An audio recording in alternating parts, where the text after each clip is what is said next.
खूबसूरत सुबह थी। कल्लू कौवा बहुत प्यासा था। वो इधर उधर पानी की तलाश में उड़ रहा था। सूरज सर पर था और गर्मी बहुत थी। उड़ते कल्लू थक गया। आखिर कल्लू को एक दरख्त नजर। वो एक दरख्त पर बैठा और नीचे देखा। अचानक उसकी नजर जमीन पर रखे एक मटके पर पड़ी।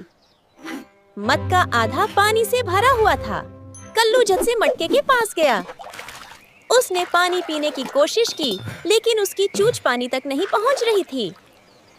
कल्लू बहुत मायूस हुआ, लेकिन कल्लू ने हिम्मत नहीं हारी। उसने इधर उधर देखा और उसकी नजर जमीन पर पड़े छोटे छोटे पत्थरों पर पड़ी। उसकी जहन में एक शानदार तरकीब आई। उसने अपनी चूंच से एक पत्थर उठाया। कल्लू ने पत्थर मटके में डाल दिया। पानी थोड़ा ऊपर आया।